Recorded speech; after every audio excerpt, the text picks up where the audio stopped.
सुप्रभात। हिंदी साहित्य की कक्षा में आप सभी का एक बार फिर से स्वागत है। आशा करते हैं कि आप सभी घर पर स्वस्थ और सुरक्षित होंगे। बच्चों, आज हम सभी हिंदी साहित्य से पाठ 7 फांसी से पहले पढ़ेंगे। इस पाठ के अंतर्गत सरदार भगत सिंह के द्वारा लिखे गए पत्रों का जिक्र किया गया है। इस पाठ में भगत सिंह द्वारा फांसी से पहले लिखे गए 3 पत्र दिए गए हैं। पहला पत्र उन्होंने अपने मित्र बटुकेश्वर दत्त को लिखा और उनसे क्रांति जारी रखने की अपील की। दूसरा पत्र उन्होंने ब्रिटिश सरकार को लिखा, जिसमें उन्होंने अपने कार्य को सही बताया और फांसी के बदले गोली से उड़ाने की अपील की। तीसरा पत्र उन्होंने अपने साथियों को लिखा, जिसमें उन्होंने अपनी अधूरी ख्वाहिशों और देश के प्रति जज्बातों का बात कहा। आइए पाठ को प्रारंभ करते हैं। आप देख रहे हैं कि यह 3 पत्र लिखे और इन तीनों पत्रों में इन्होंने केवल अपील करने का कार्य किया है। आइए देखते हैं। फांसी की सजा सुनने के बाद नवंबर 1930 में मुल्तान जेल में बंदी अपने साथी बटुकेश्वर दत्त के नाम लिखा भगत सिंह का एक पत्र। सेंट्रल जेल, लाहौर, नवंबर 1930। प्यारे भाई, मुझे दंड सुना दिया गया है और फांसी का आदेश हुआ है। इन कोठरियों में मेरे अतिरिक्त फांसी की प्रतीक्षा करने वाले बहुत से अपराधी हैं। अपने मित्र, पहला पत्र वे अपने मित्र बटुकेश्वर को लिखते हैं। बटुकेश्वर से अपील करते हैं कि मुझे फांसी की सज़ा सुना दी गई है और मेरे साथ इस कोठरी में कई सारे लोग हैं जो कि फांसी की प्रतीक्षा कर रहे हैं। ये लोग यही प्रार्थना कर रहे हैं कि किसी तरह फांसी से बच जाएं, परंतु उनके बीच शायद मैं ही एक ऐसा आदमी हूं जो बड़ी बेताबी से उस दिन की प्रतीक्षा कर रहा हूं जब मुझे अपने आदर्श के लिए फांसी के फंदे पर झूलने का सौभाग्य प्राप्त होगा। हर कोई कैदी जिसे फांसी की सज़ा सुना दी गई हो, वह यही चाहता है कि जल्द से जल्द वह रिहा हो जाए, लेकिन सरदार भगत सिंह को फांसी की सज़ा सुनाई गई। वे गर्व महसूस कर रहे थे। तभी वे लिखते हैं कि मेरे साथ यहाँ पर जितने कैदी हैं उन सभी को फांसी की सज़ा सुना दी गई है और वे फांसी से बचना चाह रहे हैं, लेकिन मैं एक ऐसा अकेला इंसान हूँ जो यहाँ रहकर फांसी के फंदे पर झूलने का सौभाग्य प्राप्त करना चाहता हूँ। मैं खुशी के साथ फांसी के तख्ते पर चढ़कर दुनिया को यह दिखा दूंगा कि क्रांतिकारी अपने आदर्शों के लिए वीरता से बलिदान दे सकते हैं। मुझे फांसी का दंड मिला है, किंतु तुम्हें आजीवन कारावास का। तुम जीवित रहोगे और तुम्हें जीवित रहकर दुनिया को यह दिखाना है कि क्रांतिकारी अपने आदर्शों के लिए केवल मर ही नहीं सकते, बल्कि जीवित रहकर हर मुसीबत का मुकाबला भी कर सकते हैं। अपने मित्र को हिम्मत भी देते हैं। कहते हैं कि मुझे तो फांसी की सज़ा सुना दी गई है, मुझे फांसी हो जाएगी, लेकिन तुम्हें कारावास की सज़ा सुनाई गई है और तुम इस सज़ा को झेलते हुए इस संसार को दिखा दीजिए, इस देश को दिखा दीजिए कि जीवित रहकर भी हम भारत माँ की सेवा कर सकते हैं। मृत्यु सांसारिक कठिनाइयों से मुक्ति प्रदान करने का साधन नहीं बनानी चाहिए, बल्कि जो क्रांतिकारी संजोगवश फांसी के फंदे से बच गए हैं उन्हें जीवित रहकर दुनिया को यह दिखा देना चाहिए कि वे न केवल अपने आदर्शों के लिए फांसी पर चढ़ सकते हैं, बल्कि जेलों की अंधकारपूर्ण कोठरी में घुल घुल कर निकृष्टतम दर्जे के अत्याचारों को सहन भी कर सकते हैं, तुम्हारा भगत सिंह। आगे कहते हैं कि दुनिया को यह भी दिखा देना कि फांसी के फंदे पर झूलना ही सौभाग्य नहीं है, जीवित रहकर इस देश, इस भारत माँ के लिए अपने आप को न्यौछावर कर देना भी एक सौभाग्य है। और इस अंधकार पूर्ण छोटी कोठरी में घुल घुल कर निकृष्टतम दर्जे के अत्याचारों को भी सहन कर सकते हैं। आगे कहते हैं, भगत सिंह और उनके दोनों साथियों को फांसी लगने ही वाली है।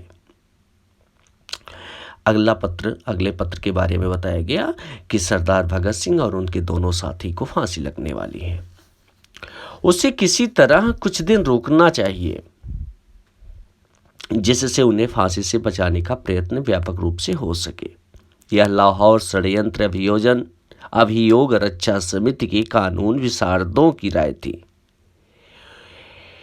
इसका एक ही उपाय था कि भगत सिंह और उनके साथी गवर्नर से दया की प्रार्थना करें, पर भगत सिंह कभी भी इसके लिए तैयार नहीं हो सकते। इसे सब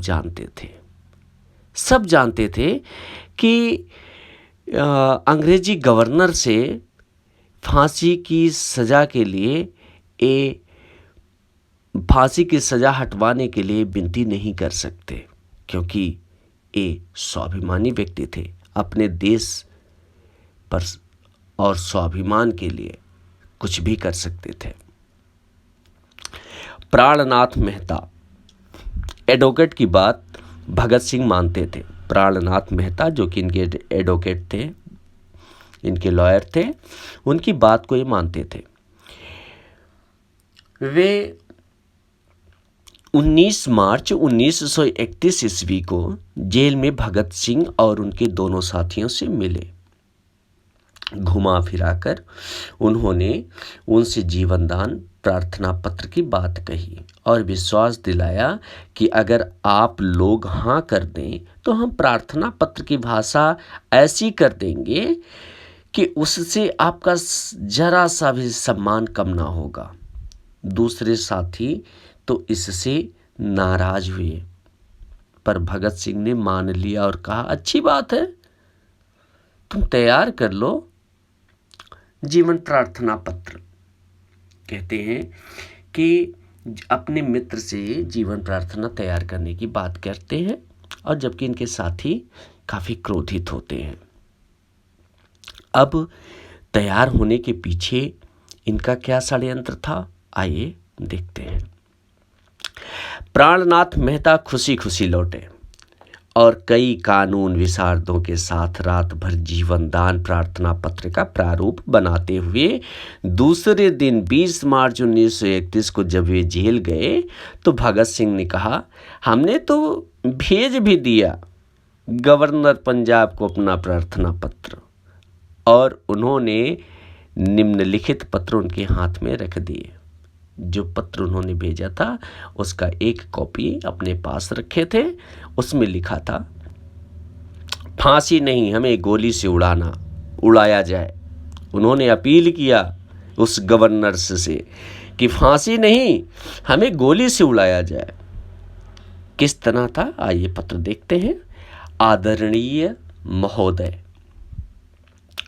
सेवा में सविनय निवेदन है कि भारत सरकार की ब्रिटिश सरकार के सर्वोच्च अधिकारी वायसराय ने एक विशेष अध्यादेश जारी करके लाहौर षड्यंत्र अभियोग की सुनवाई के लिए एक विशेष न्यायाधिकरण स्थापित किया था, जिसने अक्टूबर 1930 में हमें फांसी का दंड सुनाया। हमारे विरुद्ध सबसे बड़ा आरोप यह लगाया गया है कि हमने सम्राट जॉर्ज पंचम के विरुद्ध युद्ध किया है। न्यायालय के इस निर्णय से दो बातें स्पष्ट हो जाती हैं। प्रथम यह कि अंग्रेज जाति और भारतीय जनता के मध्य एक युद्ध चल रहा है। दूसरी यह कि हमने निश्चित रूप से इस युद्ध में भाग लिया है, अतः राजकीय युद्ध बंदी है। यद्यपि इसकी व्याख्या में बहुत सीमा तक अतिशयोक्ति से काम लिया गया है। अतिशयोक्ति का अर्थ होता है बढ़ा चढ़ाकर। कहते हैं कि यद्यपि इसकी व्याख्या में बहुत सीमा तक अतिशयोक्ति से काम लिया गया है, तथापि हम कहे बिना नहीं रह सकते कि ऐसा करके हमें सम्मानित किया गया है। प्रथम व्याख्या पर हम जरा विस्तार के साथ प्रकाश डालना चाहते हैं। हमारे विचार से प्रत्यक्ष रूप में ऐसी कोई लड़ाई छिड़ी हुई नहीं है और हम नहीं जानते कि युद्ध छेड़ने से न्यायालय का आशय क्या है, परंतु हम इस व्याख्या को स्वीकार करते हैं। इसके साथ ही हम इससे ठीक अर्थों में समझाना चाहते हैं। क्या है, आइए देखते हैं।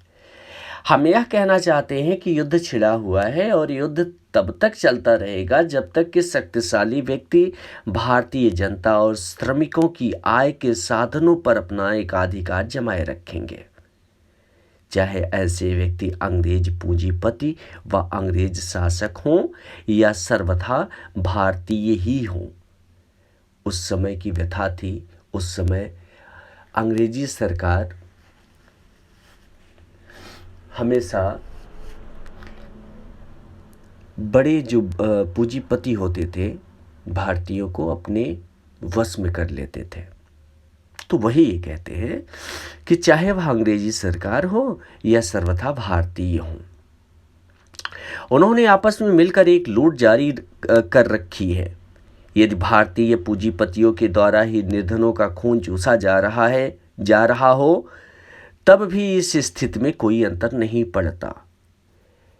आपकी सरकार कुछ नेताओं या भारतीय समाज के मुखियों पर प्रभाव जमाने में सफल हो जाए, कुछ सुविधाएं मिल जाएं अथवा समझौते हो जाए, उससे भी स्थिति नहीं बदल सकती।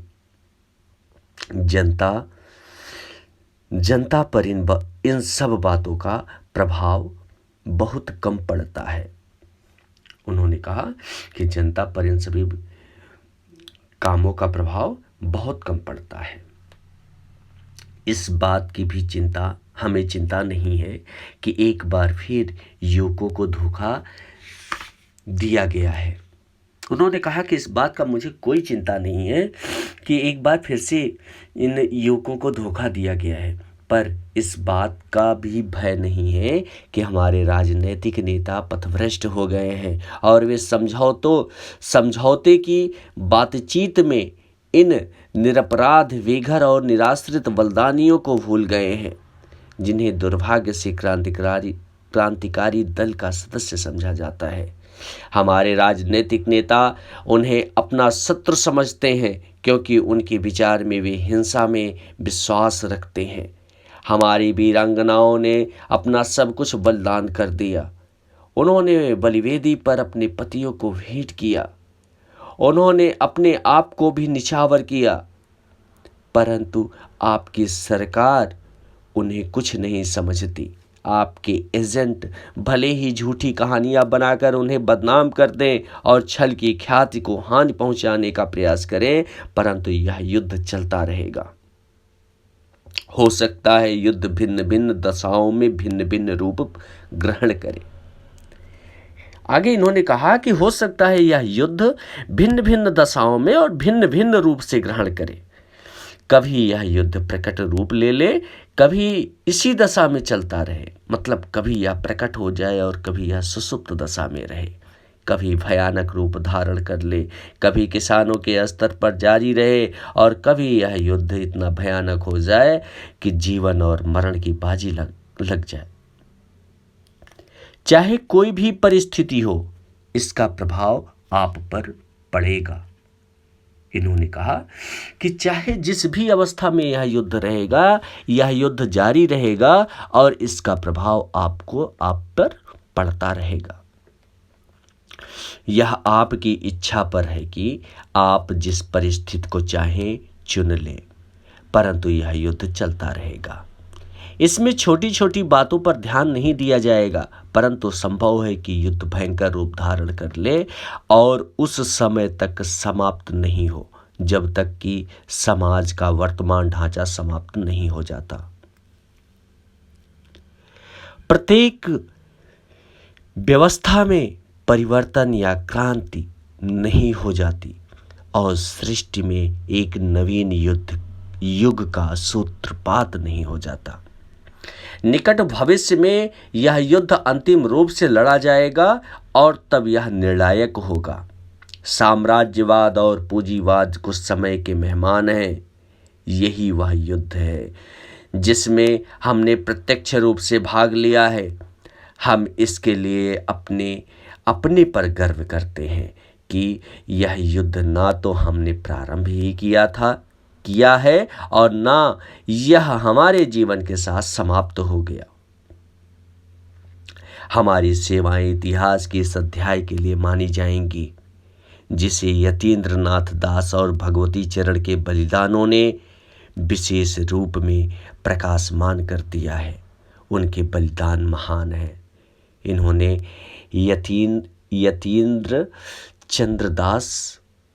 यतीन्द्रनाथ दास और भगवती चरण के बलिदानों का भी जिक्र यहाँ किया। जहाँ तक हमारे भाग्य का संबंध है, हम पूरा जोर देकर आपसे यह कहना चाहते हैं कि आपने हमें फांसी पर लटकाने का निर्णय कर लिया है। आप ऐसा करेंगे ही। आपके हाथों में शक्ति है और आपको अधिकार भी प्राप्त है, परंतु जिस प्रकार आप जिसकी लाठी उसकी भैंस वाला सिद्धांत ही अपना रहे हैं और उस पर कटिबद्ध हैं, वकील अभियोग की सुनवाई इस वक्तव्य को सिद्ध करने के लिए पर्याप्त है कि हमने कभी कोई प्रार्थना नहीं की और अब भी हम आपसे किसी प्रकार की दया की प्रार्थना नहीं करते। हम आपसे केवल यह प्रार्थना करना चाहते हैं कि आपकी सरकार के एक ही न्यायालय के निर्णय के अनुसार हम पर युद्ध जारी रखने का अभियोग है। इस स्थिति में हम युद्धबंदी हैं और इसी आधार पर हम आपसे मांग करते हैं कि हमारे प्रति युद्धबंदियों जैसा ही व्यवहार किया जाए, हमें फांसी देने के बदले गोली से उड़ा दिया जाए। अब यह सिद्ध करना आपका काम है कि आपको उस निर्णय में विश्वास है जो आपकी सरकार के एक न्यायालय ने दिया है। आप अपने कार्य द्वारा इस बात का प्रमाण दीजिए। हम विनयपूर्वक आपसे प्रार्थना करते हैं कि आप अपने सेना विभाग को आदेश दें कि हमें गोली से उड़ाने के लिए सैनिक टोली भेज दी जाए। भवदीय भगत सिंह, राजगुरु और सुखदेव। राजगुरु, सुखदेव और भगत सिंह, इन तीनों लोगों को एक ही बार में फांसी दिया गया था। आप देखें कि किस प्रकार से उन्होंने गवर्नर के पास पत्र लिखा कि मुझे फांसी नहीं, मुझे गोली से उड़ा दो। इतना गर्व था उन्हें इस भारत माँ पर। वे तन मन धन सभी रूपों से भारत माँ को अपने आप को समर्पित कर चुके थे।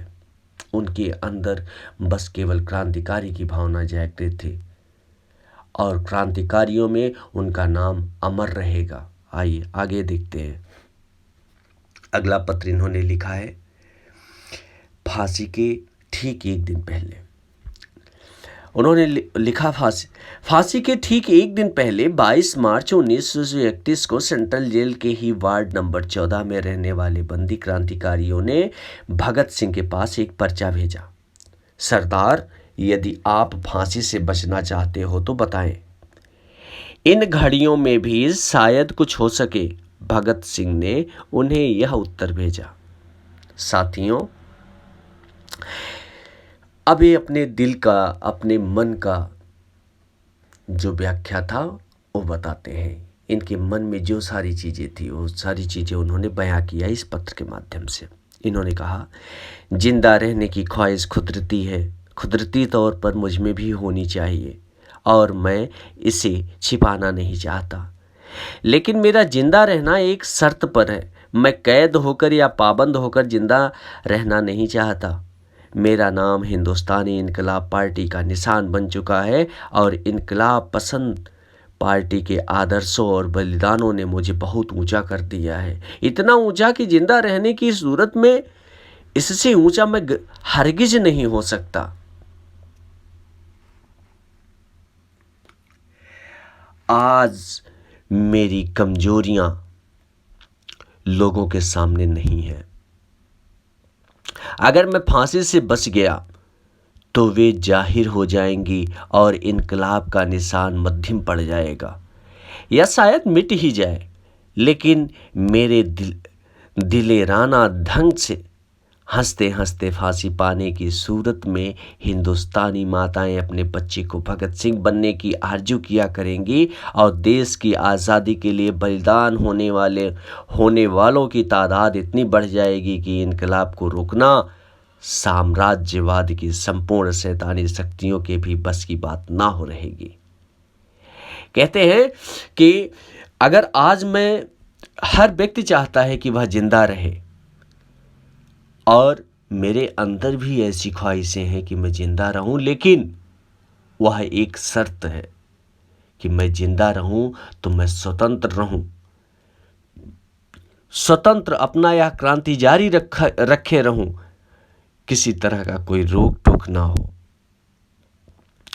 और हाँ, अगर आज मैं फांसी के फंदे से बच जाऊंगा तो शायद लोग अपने बच्चे को भगत सिंह नहीं बनाना चाहेंगे। इसलिए मुझे गर्व हो रहा है कि मुझे फांसी हो रही है और यह आशा करते हैं कि भविष्य में हमारे जैसे हजारों भगत सिंह तैयार होंगे। हाँ, एक विचार आज भी चुटकी देता है। आगे कहते हैं कि हाँ, एक विचार आज भी चुटकी लेता है। देश और इंसानियत के लिए जो हसरतें मेरे दिल में थी, उनका हजरहमा हिस्सा, मतलब हजरहमा हिस्सा भी मैं पूरा नहीं कर पाया। अगर जिंदा रह सकता तो शायद उसको पूरा करने का मौका मिलता और मैं अपनी हसरतें पूरी कर सकता। इसके सिवा कोई लालच मेरे दिल में फांसी से बचने के लिए कभी नहीं आया। मुझसे ज़्यादा खुशकिस्मत कौन होगा। मुझे आजकल अपने आप पर बहुत गर्व होता है। अब तो बड़ी बेताबी से आखिरी इम्तिहान का इंतज़ार है, आरज़ू है कि वह और करीब हो जाए। अब आपने देखा कि किस तरह से देश पर बलिदान होने वाले क्रांतिकारी सरदार भगत सिंह अपने मन की बातों को उजागर किए। गर्व होता है ऐसे महान क्रांतिकारियों पर। आपका साथी भगत सिंह। इसमें शब्दार्थ दिया गया है। आगे शब्दार्थ है। शब्दार्थ में गिने चुने 10 शब्द हैं, 9 शब्द हैं। इन सारे शब्दों को आप शब्दार्थ के रूप में लिखकर याद करिएगा। धन्यवाद। आपका दिन मंगलमय हो।